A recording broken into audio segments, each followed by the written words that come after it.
Bismillahirrahmanirrahim. Assalamualaikum warahmatullahi wabarakatuh. Bertemu kita kembali dalam pelajaran bahasa Al-Quran menggunakan kaedah terpilih kata-kata dasar di dalam kitab suci Al-Quranul Karim.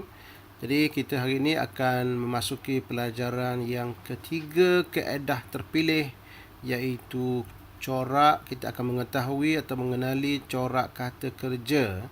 Setelah kita mengenali jenis-jenis kata dasar yang mendasari setiap perkataan dan mengetahui jenis-jenis kata dasar dan makna asas bagi setiap kata dasar, pada hari ini kita akan memasuki bab yang ketiga, iaitu mengenali corak kata kerja. Sebenarnya di dalam bahasa Al-Quran ini, selain daripada perkataan itu didasari oleh kata dasar, setiap perkataan itu juga ada corak ataupun pattern tertentu.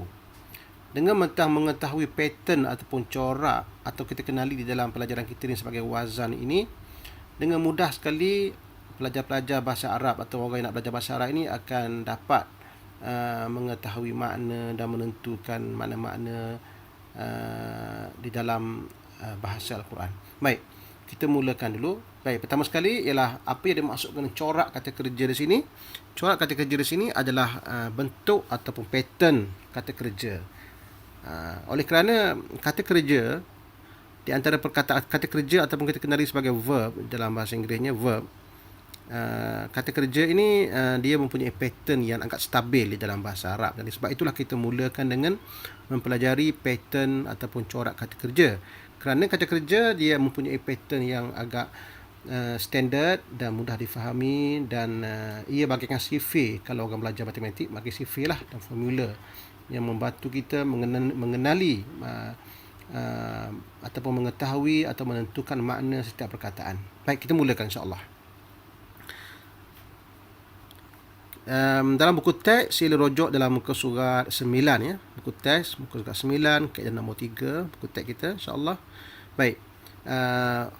Untuk pengetahuan kita ya, ini adalah ringkasan yang saya lakukan kepada pattern-pattern ataupun corak kata kerja yang ada dalam Quran Karim. Ini adalah ringkasan saja, 9 corak. Cuma untuk 9 corak ini, kalau kita belajar lebih advance lagi, dia akan ada lagi beberapa corak lain. Tapi ini adalah corak yang ataupun pattern yang kerap dijumpai di dalam kitab suci Al-Quran Karim. Yang lain pun ada juga tapi jarang dijumpai. Jadi kita tumpukan yang 9 ni ya. Kita mulakan dengan pattern nombor 1. Okey. Pattern nombor 1 ni, okey, ini pattern saja, ini wazan saja. Wazan saja. Okey, pattern nombor 1 ialah pattern yang dikenali sebagai pattern plain ataupun pattern yang tidak ada sebarang imbuhan ya. Jadi kita sebutkan pattern nombor 1 ni sebagai pattern fa'ala ya. Fa'ala. Di mana huruf tengah ini biasanya dia masih lagi tidak ada satu penentuan, di mana setiap perkataan itu dia akan ada baris sendiri ya. Jadi fa, ain dan lam. Jadi kalau kata dasar tu ada 3, fa, ain dan lam. Pattern nombor 1 ni adalah plain, tanpa ada sebarang imbuhan. Jadi contohnya kalau perkataan yang kita jumpai, misalnya pattern nombor contohnya perkataan kita jumpa sebelum ni, perkataan apa? Perkataan misalnya khalaqa. Jadi pattern nombor 1 khalaqa. Itu dikenali sebagai pattern nombor 1. Ini pattern nombor 1 fa'ala. Ini pula adalah pattern nombor 2. Pattern nombor 2 ni kita kenali sebagai af'ala. Di mana beza di antara pattern nombor 1 dengan nombor 2 ni adalah pattern nombor 2 ini dia ada imbuhan hamzah di awal. Ada satu imbuhan. Jadi fa'ala ubah pada pattern nombor 2, dia akan jadi af'ala. Jadi sebutnya ialah af'ala, penambahan hamzah di awal. Af'ala, penambahan satu imbuhan. Kita beralih ke pattern nombor 3. Pattern nombor 3 bunyinya macam ni ya. Fa'ala. Fa'ala ni dia berbeza dengan pattern nombor 2. Di mana nombor 3 ni dia akan ada baris bersabdu di tengah ya. Sabdu. Maknanya digandakan bagi di tengah. Fa'ala. Jadi fa'ala, ingat ya, itu pattern nombor 3. Pattern nombor 4 ialah fa'ala, iaitu dipanjangkan huruf pertama dia. Fa'ala. fa'ala. Itu adalah pattern daripada 1, 2 dan 3 serta 4. Jadi kita dapat rumus kat sini. Pattern 1 adalah pattern yang plain, yang tidak ada sebarang imbuhan. Pattern 2 dia ada satu imbuhan iaitu hamzah di awal. Pattern 3 digandakan huruf tengah. Pattern 4 dipanjangkan huruf pertama dia. Fa'ala. Jadi pattern 1 tanpa imbuhan, 2, 3 dan 4 satu imbuhan. Inilah imbuhan tetap yang ditambah pada pattern 2, 3 dan 4 ya. Jadi fa'af'ala, fa'ala dan fa'ala. Ingat insya-Allah. Pattern nombor 1 sebutnya fa'ala dan dia boleh jadi fa'ila dan fa'ula. Yang tiga ni tengah ni belum tetap lagi. Jadi sebut fa'ala tak apa, fa'ala. Nombor 2 af'ala, nombor 3 fa'ala, nombor 4 fa'ala. Baik. Itu yang pertama. Jadi kita ada pattern nombor 1 tanpa imbuhan, 2, 3 dan 4 adalah penambahan satu imbuhan pada kata dasar, kata dasar. Kata dasar yang 3 fa'ala, fa'ala, dan ini pun 3 juga fa'ain dan lam. Baik, bersedia insya-Allah kita berpindah kepada pattern nombor 5. Pattern nombor 5 af'ala. Bentuknya adalah af'ala. Pattern nombor 5 ifta'ala. Ifta'ala. Berapa imbuhannya? Imbuhannya 2 iaitu alif di depan dan ta. Jadi sebutnya adalah ifta'ala. Jadi 2 imbuhan. Ifta'ala.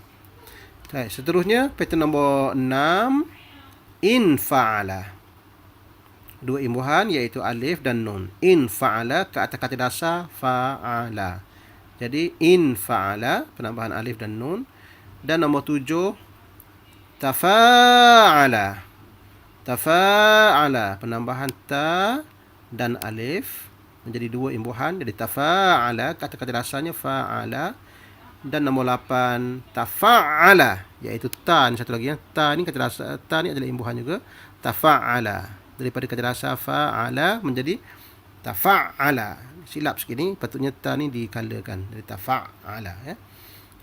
Sekali kita ulang insya-Allah. Untuk wazan nombor 5, nombor 6, nombor 7 dan nombor 8 kita mempunyai 2 imbuhan. Nombor 5 mempunyai alif dan ta di tengah, sebutnya ifta'ala. Nombor 6 infa'ala, alif dan nun di awal. 7 tafa'ala, ta dan alif di tengah. 8 tafa'ala, ta dan huruf ganda kan ain di tengah ya. Jika kita perhatikan untuk wazan nombor 7 dan nombor 8 ini kita kenali sebagai wazan upgrade. Nombor 7 dan nombor 8 ya. Nombor 7 dan nombor 8 kita kenali sebagai wazan upgrade. Wazan yang dipertingkatkan. Maksudnya wazan itu adalah wazan tafa'ala ini, nombor 7 ini adalah upgrade ataupun peningkatan daripada wazan nombor 4. Perhatikan nombor 4 ya. Fa'ala. Fa'ala. Bila berubah menjadi nombor 7, dia akan jadi tafa'ala dengan menambahkan ta di awal. Menjadi 2 huruf imbuhan kat sini. Tafa'ala. Manakala wazan nombor 8, perhatikannya, tafa'ala. Ini adalah upgrade daripada wazan nombor 3, iaitu fa'ala ditambah dengan ta di depan menjadi tafa'ala ya. Tafa'ala. Ta. Itu dia. Jadi kesimpulannya wazan nombor 1 tanpa imbuhan, 2, 3 dan 4 satu imbuhan, 5, 6, 7 dan 8 ada 2 imbuhan. Dan untuk pertambahan 7 dan 8 ini adalah wazan upgrade, di mana 7 adalah upgrade pada wazan nombor 4, 8 adalah upgrade daripada wazan nombor 3. Seterusnya wazan terakhir adalah wazan nombor 9. Wazan nombor 9 adalah wazan sendirian berhad, dia tidak ada upgrade bermakna istaf'ala. Ini yang paling banyak sekali penambahan dia, iaitu 3 hamzah sin dan ta, alif sin dan ta jadi istaf'ala. Di kata dasarnya ialah fa'ala. Kata dasar kata dasarnya ialah fa'ala. Inilah dia standard ataupun wazan atau pattern bagi perbuatan di dalam bahasa Arab. Jadi setiap perkataan yang kita merujuk kepada perbuatan ataupun verb, dia akan pasti boleh masuk dalam wazan ni. Akan masuk dalam wazan ni. Jadi kalau kita jumpa dalam Quran, mana-mana perkataan yang masuk dalam wazan ini, maka dikenali sebagai perbuatan. Kalau tak masuk dalam wazan, maksudnya itu adalah kata nama biasa. Itu adalah cara kita mengenal wazan ya. wazan. Baik. Wazan-wazan ini amat penting kita mengetahui wazan ini kerana ini adalah asas penting dalam pengajaran bahasa. Jadi kalau kita dah gagal menghafal ataupun mengingat wazan-wazan ini, kita akan menghadapi kesukaran di dalam mempelajari bahasa Arab kerana kebanyakan kaedah-kaedah bahasa bergantung pada wazan asas ni. Jadi pastikan insya-Allah kita dapat memahami wazan yang 9 ya. Sekali lagi saya ulang insya-Allah supaya kita lebih ingat lagi. Wazan pertama fa'ala, wazan kedua af'ala, wazan ketiga fa'ala, wazan keempat fa'ala, wazan kelima istaf'ala, wazan keenam infa'ala, wazan ketujuh tafa'ala, wazan ke-8 tafa'ala, wazan ke-9 istaf'ala.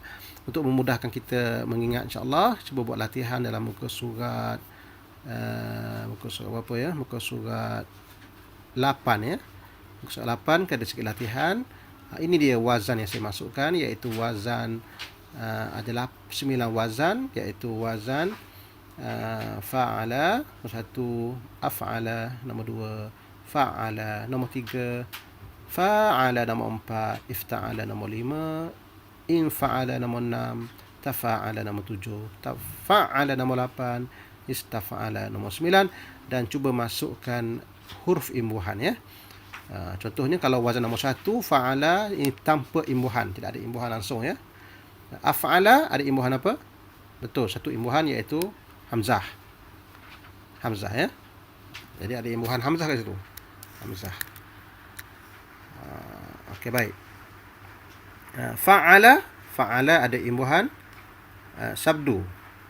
Sabdu ya. Fa'ala ada imbuhan apa? Ada imbuhan alif. Alif tengah ya. Jadi kita panggil fa'ala ada imbuhan alif, fa'ala satu imbuhan iaitu alif. Seterusnya ifta'ala ada imbuhan alif dan ta. Infa'ala ada imbuhan alif dan nun ya. Alif dan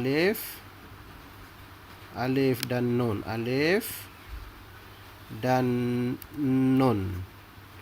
Alif dan nun ya. Alif dan nun pada awal. Infa'ala ya. Alif dan nun. Okey, manakala tafa'ala ada imbuhan apa? Tafa'ala ada imbuhan ta dan alif. Ta di awal, ta dan alif ya. Ta dan alif. Okey, ta dan alif. Ta dan alif. Baik, manakala tafa'ala ta dan sabdu.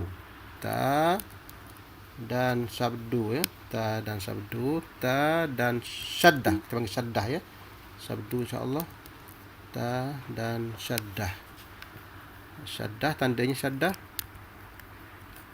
Tak keluar tanda syaddah ya. Tak apalah insya-Allah. Syaddah. Ta dan syaddah. Ta dan syaddah. Tak apalah ya. Tanda syaddah ataupun tanda sabdu ini. Istaf'ala penambahannya adalah alif dan seterusnya adalah sin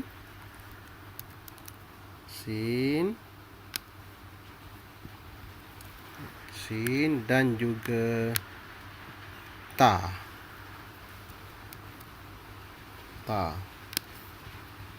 Alif, sin dan ta ya.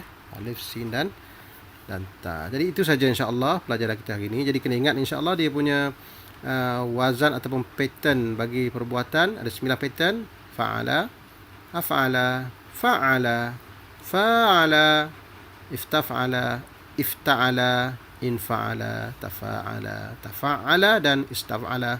Jadi untuk pelajaran akan datang kita akan tunjukkan bagaimana wazan ini berfungsi di dalam perkataan di dalam Quran Al-Karim insya-Allah.